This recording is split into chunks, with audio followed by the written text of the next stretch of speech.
ಉದಯಗಿರಿ ಗಲಭೆಯ ಆರೋಪಿಗೆ ಗಡೀಪಾರು ನೀಡೋದಕ್ಕೆ ಪೊಲೀಸ್ ಇಲಾಖೆ ಸಿದ್ಧತೆ ನಡೆಸ್ತಾ ಇದೆ. ಜೀವ ಬೆದರಿಕೆ ಇದೆ ಅನ್ನೋ ಕಾರಣಕ್ಕಾಗಿ ಗಡೀಪಾರು ಮಾಡಬೇಕಾ? ರಾಜಕಾರಣಿಗಳಿಗೂ ಜೀವ ಬೆದರಿಕೆ ಇದೆ, ಅವರನ್ನು ಗಡೀಪಾರು ಮಾಡ್ತೀರಾ? ಮುಸ್ಲಿಂ ಡಾಮಿನೇಟೆಡ್ ಏರಿಯಾದಲ್ಲಿ ಹಿಂದೂಗಳಿಗೆ ಬದುಕೋದಕ್ಕೆ ಆಗಲ್ವಾ? ಇಂತಹ ಕೆಟ್ಟ ಮನಸ್ಥಿತಿ ಇರುವವರಿಗೆ ರಾಜಕಾರಣಿಗಳು ನೀವ್ಯಾಕೆ ಕುಮ್ಮಕ್ಕನ್ನ ಕೊಡ್ತೀರಾ? ಮುಸ್ಲಿಂ ಡಾಮಿನೇಟೆಡ್ ಏರಿಯಾದಲ್ಲಿ ಹಿಂದೂಗಳು ಹಬ್ಬ ನಡೆಸಬಾರ್ದು, ಮೆರವಣಿಗೆ ಮಾಡಬಾರ್ದು. ಹಾಗಾದ್ರೆ ಆ ಪ್ರದೇಶ ಇರುವಂತದ್ದು ಭಾರತದಲ್ಲಲ್ವಾ? ನಮಸ್ಕಾರ. ಮೊನ್ನೆಯಷ್ಟೇ ಉದಯಗಿರಿಯಲ್ಲಿ ಒಂದು ದೊಡ್ಡ ಗಲಭೆ ನಡೆದಿತ್ತು. ಯಾಕಾಗಿ ಗಲಭೆ ನಡೆದಿತ್ತು? ಸತೀಶ್ ಅನ್ನುವಂತಹ ಒಬ್ಬ ವ್ಯಕ್ತಿ ಮುಸ್ಲಿಂ ಧರ್ಮದ ವಿರುದ್ಧ ಅವಹೇಳನಕಾರಿಯಾಗಿ ಪೋಸ್ಟ್ ಹಾಕಿದ್ದ ಅನ್ನುವಂತಹ ಕಾರಣಕ್ಕಾಗಿ ಗಲಭೆ ನಡೆದಿತ್ತು. ಸರಿ, ಈತ ಪೋಸ್ಟ್ ಹಾಕಿದ್ದ, ಆಮೇಲೆ ಅವನನ್ನ ಪೊಲೀಸರು ಅರೆಸ್ಟ್ ಮಾಡಿದ್ರು. ಅರೆಸ್ಟ್ ಮಾಡಿದ ಮೇಲೆ ಮುಸ್ಲಿಂ ಸಮುದಾಯದ ಕೆಲವರು ಸೇರ್ಕೊಂಡು ಪೊಲೀಸ್ ಸ್ಟೇಷನ್ನ ಎದುರುಗಡೆ ನಿಂತು ಕಲ್ಲು ತೂರಾಟವನ್ನ ನಡೆಸಿ ದೊಡ್ಡ ಗಲಭೆಯನ್ನ ನಡೆಸಿದ್ರು.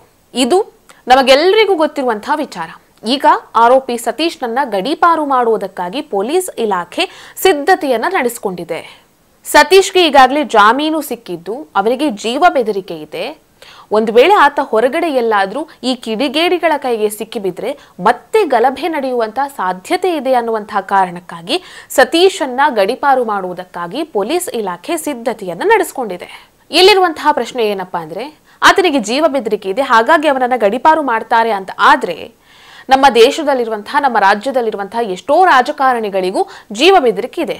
ಹಾಗಾದ್ರೆ ಈ ರಾಜಕಾರಣಿಗಳನ್ನು ಕೂಡ ಗಡೀಪಾರು ಮಾಡ್ತೀರಾ? ಗಡೀಪಾರು ಮಾಡಬೇಕು ಅಂತಿದ್ರೆ ಬೆದರಿಕೆ ಹಾಕುವವರನ್ನ, ಗಲಭೆ ನಡೆಸುವವರನ್ನ, ಕಿಡಿಗೇಡಿಗಳನ್ನ ಗಡೀಪಾರು ಮಾಡಬಹುದಲ್ವಾ? ಅದನ್ನ ಬಿಟ್ಟು ಯಾವ ವ್ಯಕ್ತಿಗೆ ಬೆದರಿಕೆಯನ್ನ ಹಾಕಲಾಗಿದೆ ಆ ವ್ಯಕ್ತಿಯನ್ನ ಗಡೀಪಾರು ಮಾಡ್ತೀರಲ್ವಾ? ಇದರ ಅರ್ಥ ಏನು? ಓ, ಅದು ಮುಸ್ಲಿಂ ಡಾಮಿನೇಟೆಡ್ ಏರಿಯಾ, ಅಲ್ಲಿ ಉಳಿದವರಿಗೆ ಬದುಕೋದಕ್ಕೆ ಸಾಧ್ಯ ಇಲ್ಲ, ಅಲ್ಲಿ ಮುಸ್ಲಿಮರದ್ದೇ ಯಾವತ್ತಿದ್ರು ಮೇಲುಗೈ, ಹಾಗಾಗಿ ಇವರನ್ನ ಗಡೀಪಾರು ಮಾಡ್ತಾ ಇದ್ದೀರಾ ಅನ್ನುವಂತಹ ಸಂಶಯನೂ ಬರುತ್ತೆ. ಈ ಸಂಶಯ ಬರೋದಕ್ಕೆ ಕಾರಣ ಏನಪ್ಪಾ ಅಂದ್ರೆ, ಮೊನ್ನೆ ಉದಯಗಿರಿಯಲ್ಲಿ ಗಲಭೆ ನಡೆದಂತಹ ಸಂದರ್ಭದಲ್ಲಿ ಕೆಎನ್ ರಾಜಣ್ಣ ಅವರು ನೀಡಿದಂತಹ ಕೆಲ ಹೇಳಿಕೆಗಳು. ಪೊಲೀಸ್ ಇಲಾಖೆಗೆ ಕಾಮನ್ ಸೆನ್ಸ್ ಇಲ್ವಾ? ಮುಸ್ಲಿಂ ಡಾಮಿನೇಟೆಡ್ ಏರಿಯಾದಲ್ಲಿರುವಂತಹ ಪೊಲೀಸ್ ಸ್ಟೇಷನ್ಗೆ ಆ ಆರೋಪಿಯನ್ನ ಯಾಕಾಗಿ ಕರ್ಕೊಂಡು ಹೋಗ್ಬೇಕಿತ್ತು ಅಂತ ಹೇಳಿ ಕೆಎನ್ ರಾಜಣ್ಣ ಅವರು ಕೇಳಿದ್ರು. ಅಲ್ಲ ಕೆಎನ್ ರಾಜಣ್ಣ ಅವರೇ, ಮುಸ್ಲಿಂ ಡಾಮಿನೇಟೆಡ್ ಏರಿಯಾ ಅಂತ ಹೇಳ್ತಿರಲ್ವಾ, ಹಾಗಾದ್ರೆ ಅಲ್ಲಿ ಏನೇ ನಡೆದ್ರೂ ಯಾರು ಪ್ರಶ್ನೆ ಮಾಡ್ಲೇಬಾರ್ದಾ? ಬಾಯಿ ಮುಚ್ಕೊಂಡೇ ಇರ್ಬೇಕಾ? ನಿಮ್ಮ ಈ ಮಾತುಗಳನ್ನ ಕೇಳಿಸಿಕೊಂಡಾಗ ಮುಸ್ಲಿಂ ಡಾಮಿನೇಟೆಡ್ ಏರಿಯಾದಲ್ಲಿ ಹಿಂದೂಗಳ ಪರಿಸ್ಥಿತಿ ಹೇಗಿತ್ತು, ಅಲ್ಲಿ ಯಾವ ರೀತಿಯಾಗಿ ಗಲಭೆಗಳು ನಡೆದಿತ್ತು, ಮತ್ತೆ ಈಗಲೂ ಕೂಡ ನಡೀತಾ ಇದೆ ಅನ್ನೋದಕ್ಕೆ ಕೆಲವೊಂದು ಘಟನೆಗಳು ನನಗೆ ನೆನಪಾಗ್ತಾ ಇದೆ.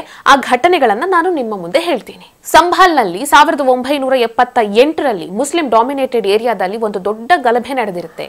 ಆ ಗಲಭೆಯಲ್ಲಿ 24ಕ್ಕೂ ಅಧಿಕ ಹಿಂದೂಗಳನ್ನ ಬೆಂಕಿ ಹಚ್ಚಿ ಮುಸಲ್ಮಾನರು ಸುಟ್ಟು ಹಾಕ್ತಾರೆ.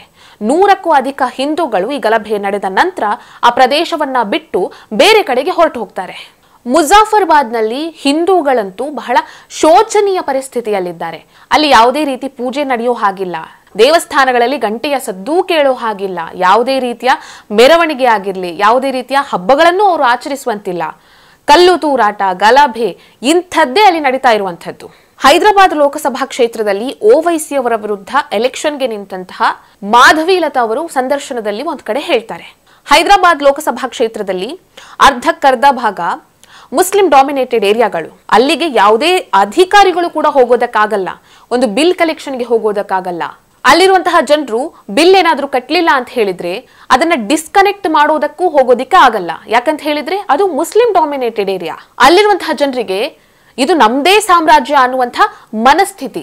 ಇನ್ನು ಉತ್ತರ ಪ್ರದೇಶದ ಅನೇಕ ಭಾಗಗಳಲ್ಲಿರುವಂತಹ ಮುಸ್ಲಿಂ ಡಾಮಿನೇಟೆಡ್ ಏರಿಯಾದಲ್ಲಿ ಮೊನ್ನೆಯಷ್ಟೇ ನವರಾತ್ರಿಯ ಸಂದರ್ಭದಲ್ಲಿ ದುರ್ಗಾದೇವಿಯ ಮೂರ್ತಿಯನ್ನ ಹಿಂದೂಗಳು ಮೆರವಣಿಗೆಯ ಮೂಲಕ ತಗೊಂಡು ಹೋಗ್ತಾ ಇರಬೇಕಾದ್ರೂ ಕೂಡ ಅಲ್ಲಿ ಎಂಥ ದೊಡ್ಡ ಗಲಭೆ ನಡೆಯುತ್ತೆ, ಕಲ್ಲು ತೂರಾಟ ನಡೆಯುತ್ತೆ, ಹಿಂದೂಗಳ ಮೇಲೆ ಮಾರಕಾಸ್ತ್ರಗಳಿಂದ ಹಲ್ಲೆ ನಡೆಸ್ತಾರೆ. ಒಂದೇ ಒಂದು ಹಬ್ಬವನ್ನು ಕೂಡ ಹಿಂದೂಗಳು ಖುಷಿಯಿಂದ, ನೆಮ್ಮದಿಯಿಂದ ಆಚರಿಸೋದಕ್ಕೆ ಬಿಡೋದಿಲ್ಲ. ಇವರ ಮಸೀದಿಯ ಮುಂದೆ ಘೋಷಣೆಯನ್ನ ಕೂಗಬಾರ್ದು, ಕೇಸರಿ ಧ್ವಜವನ್ನ ಹಾರಿಸಬಾರ್ದು, ಮಸೀದಿಯ ಮುಂದೆ ಮೆರವಣಿಗೆ ಹೋಗಬಾರ್ದು. ಒಂದು ವೇಳೆ ಮೆರವಣಿಗೆಯನ್ನ ಮಾಡಿದ್ರೂ ಕೂಡ ಒಂದು ದೊಡ್ಡ ಹಿಂಸಾಚಾರವೇ ನಡೆಯುತ್ತೆ. ಮೊನ್ನೆ ಕೋಲಾರದಲ್ಲೂ ಅಷ್ಟೇ RSS ಪಥಸಂಚಲನ ಹೋಗ್ತಾ ಇರಬೇಕಾದ್ರೆ ಪೊಲೀಸ್ನವರು ಬಂದು ಅಲ್ಲಿ ಮಸೀದಿ ಇದೆ, ಆ ರೂಟ್ ನಲ್ಲಿ ಪಥಸಂಚಲನವನ್ನ ಮಾಡಬೇಡಿ ಅಂತ ಪೊಲೀಸರೇ ಹೇಳ್ತಾರೆ. ಹಾಗಾದ್ರೆ ಅದು ಮುಸ್ಲಿಂ ಡಾಮಿನೇಟೆಡ್ ಏರಿಯಾ ಅನ್ನುವಂಥ ಒಂದೇ ಒಂದು ಕಾರಣಕ್ಕಾಗಿ ಅಲ್ಲಿ ಹಿಂದೂಗಳು ಯಾವುದೇ ರೀತಿಯ ಹಬ್ಬವನ್ನ ಆಚರಿಸಬಾರ್ದಾ? ಹಿಂದೂಗಳು ಯಾವುದೇ ರೀತಿಯ ಮೆರವಣಿಗೆಯನ್ನು ಅಲ್ಲಿ ನಡೆಸಬಾರ್ದಾ? ಬಾಯ್ ಬಿಟ್ರೆ ಇವರು ಮುಸ್ಲಿಂ ಡಾಮಿನೇಟೆಡ್ ಏರಿಯಾ ಅಂತ ಹೇಳ್ತಾರಲ್ವಾ, ಆ ಮುಸ್ಲಿಂ ಡಾಮಿನೇಟೆಡ್ ಏರಿಯಾ ಇರುವಂತದ್ದು ಎಲ್ಲಿ? ಭಾರತದಲ್ಲಲ್ವಾ? ಮುಸ್ಲಿಂ ಡಾಮಿನೇಟೆಡ್ ಏರಿಯಾಗಳಲ್ಲಿ ಮುಸ್ಲಿಮೇತರರು ಯಾರು ಹೋಗ್ಲೇಬಾರ್ದ? ಮುಸ್ಲಿಮೇತರ ಯಾವುದೇ ರೀತಿಯ ಹಬ್ಬಗಳು ನಡಿಲೇಬಾರ್ದ? ಇಂಥ ಮನಸ್ಥಿತಿಯನ್ನ ಹೊಂದಿರುವವರಿಗೆ ಈಗ ರಾಜಕಾರಣಿಗಳು ಕೂಡ ಕುಮ್ಮಕ್ಕನ್ನ ಕೊಡ್ತಾ ಇದ್ದಾರೆ. ರಾಜಕಾರಣಿಗಳಿಗೆ ವೋಟ್ ಬ್ಯಾಂಕ್ ಮುಖ್ಯನೇ ಹೊರತು ಸಮಾಜದಲ್ಲಿ ಈ ರೀತಿಯ ಸ್ವಾಸ್ಥ್ಯ ಕೆಡಿಸುವಂತಹ ದುರಾಚಾರಗಳ ಬಗ್ಗೆ ಅವರಿಗೆ ಗಮನನೇ ಇಲ್ಲ. ಇದೆಲ್ಲ ಅವರಿಗೆ ಬೇಕಾಗೇ ಇಲ್ಲ. ಬಾಯ್ ಬಿಟ್ರೆ ಮುಸ್ಲಿಂ ಡಾಮಿನೇಟೆಡ್ ಏರಿಯಾ ಅಂತ ಹೇಳಿಕೊಳ್ಳುವಂತಹ ಮನಸ್ಥಿತಿಗಳು, ಇಂತಹ ಮನಸ್ಥಿತಿಗಳಿಗೆ ಕುಮ್ಮಕ್ಕನ್ನ ಕೊಡ್ತಾ ಇರುವಂತಹ ರಾಜಕಾರಣಿಗಳ ನಡವಳಿಕೆಗಳನ್ನ ಭಾರತೀಯರು ಖಂಡಿಸಬೇಕು. ಇಂತಹ ವಿಚಾರಗಳ ಬಗ್ಗೆ, ಇಂತಹ ರಾಜಕೀಯ ಕುತಂತ್ರಗಳ ಬಗ್ಗೆ ದೇಶದ ಜನರಿಗೆ ತಿಳಿ ಹೇಳುವ ಮೂಲಕ ದೇಶದ ಜನರು ಇಂತಹ ವಿಚಾರಗಳ ಬಗ್ಗೆ ಸಿಡಿದೇಳ್ತಾರೆ ಅನ್ನುವಂಥ ಮಾತಿನಲ್ಲಿ ಯಾವುದೇ ರೀತಿಯ ಸಂಶಯ ಇಲ್ಲ. ಈ ವಿಡಿಯೋ ನಿಮಗೆ ಇಷ್ಟ ಆಗಿದ್ದಲ್ಲಿ ಲೈಕ್ ಮಾಡಿ, ಶೇರ್ ಮಾಡಿ, ಕಮೆಂಟ್ ಮಾಡಿ. ನೀವಿನ್ನೂ ನಮ್ಮ ಚಾನೆಲ್ ಅನ್ನ ಸಬ್ಸ್ಕ್ರೈಬ್ ಮಾಡಲಿಲ್ಲ ಅಂದ್ರೆ ದಯವಿಟ್ಟು ಸಬ್ಸ್ಕ್ರೈಬ್ ಮಾಡಿ. ಹೆಚ್ಚಿನ ಮಾಹಿತಿಗಾಗಿ ಪಕ್ಕದಲ್ಲೇ ಇರುವಂತಹ ಬೆಲ್ ಐಕಾನ್ ಅನ್ನ ಪ್ರೆಸ್ ಮಾಡಿ.